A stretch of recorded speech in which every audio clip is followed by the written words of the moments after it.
অনেকে 4 ওয়াক্ত নামাজ পড়ায়, ছেলে মেয়েদেরকে ফজরের সময় ডাকেন, আছে না নাই? যদি জিজ্ঞেস করি কেন ডাকেন না, কয় আদরের ছেলে, একটু ঘুমাক। আচ্ছা, ভোর 5টার দিকে যদি আপনার ঘরে আগুন লাগে কি করবেন? ভোর 4টার দিকে আপনার ঘরে দাও দাও করে সিলিন্ডার ব্রাস্ট হয়ে আগুন লাগছে, কি বলবেন? ছেলেটার একটু ঘুমাক, আদরের ছেলে তো, হ্যাঁ বলবেন না? তখন কি করবেন? ডাকবেন। এই দুনিয়ার আগুন থেকে বাঁচানোর জন্য যদি ছেলেকে ফজরের সময় ডাকেন, জাহান্নামের আগুন থেকে বাঁচানোর জন্য ফজরের সময় ওকে ডেকে দেওয়ার দরকার আছে না নাই? অনেকে 4 ওয়াক্ত নামাজ পড়ায়, ছেলে মেয়েদেরকে ফজরের সময় ডাকেন, আছে না নাই? যদি জিজ্ঞেস করি কেন ডাকেন না, কয় আদরের ছেলে, একটু ঘুমাক। আচ্ছা, ভোর 5টার দিকে যদি আপনার ঘরে আগুন লাগে কি করবেন?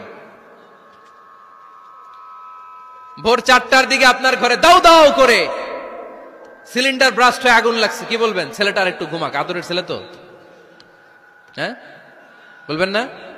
তখন কি করবেন? ডাকবেন।